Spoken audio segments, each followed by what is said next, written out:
Calcutta high court के तेज तर्रार न्यायाधीश अभिजीत गंगोपाध्याय अपने कई फैसलों से ममता सरकार की नाक में दम कर देने वाले शिक्षक भर्ती घोटाले सहित कई मामलों में एक के बाद एक अहम फैसला सुनाकर सुर्खियों में छाने वाले अब वो जज के पद से इस्तीफा दे रहे हैं। तो वहीं उनके इस्तीफे की खबर के बाद अटकलें लगाई जा रही थी कि वह राजनीतिक क्षेत्र में शामिल हो सकते हैं। दरअसल न्यायाधीश अभिजीत गंगोपाध्याय ने घोषणा की है कि वो अपने जज के पद से इस्तीफा दे रहे हैं।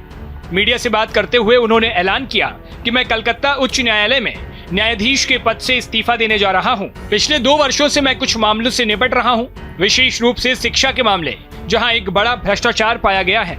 इस सरकार के शिक्षा क्षेत्र में बड़ी संख्या में महत्वपूर्ण व्यक्ति जेल में बंद हैं, विचाराधीन हैं। श्रम विधान के इन मामलों को करते समय मुझे लगा कि न्यायाधीश के तौर पर मेरा काम समाप्त हो गया है। तो वहीं आपको बता दें कि उनके इस फैसले के बाद जैसे हर तरफ हलचल सी मच गई।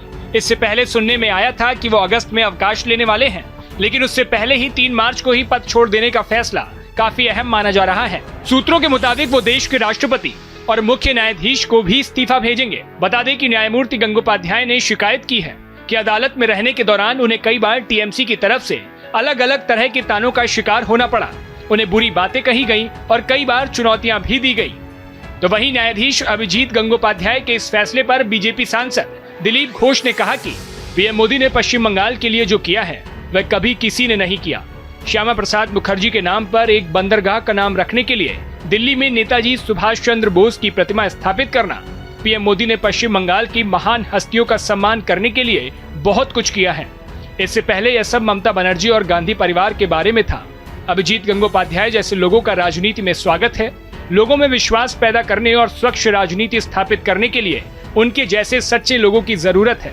पूरा देश संदेश खाली को लेकर चिंतित है। तो वहीं कलकत्ता उच्च न्यायालय के न्यायाधीश अभिजीत गंगोपाध्याय के इस्तीफे पर शिवसेना सांसद संजय राउत ने गंगोपाध्याय पर तंज कसते हुए क्या कहा, आप खुद सुनिए। हाईकोर्ट और सुप्रीम कोर्ट के न्यायमूर्ति महोदय वहाँ चेयर पर बैठे हैं, सिटिंग जज है, इस्तीफा देते हैं और किसी पार्टी में शामिल होते हैं, उसका मतलब है आप जिस कुर्सी पर बैठे थे वहाँ बैठकर न्याय नहीं कर रहे थे, किसी एक पार्टी का काम कर रहे थे। जानकारी के लिए आपको बता दें कि न्यायाधीश अभिजीत गंगोपाध्याय ने जज के पद से इस्तीफा देने की घोषणा के साथ ही राजनीति में एंट्री करने का भी संकेत दे दिया है।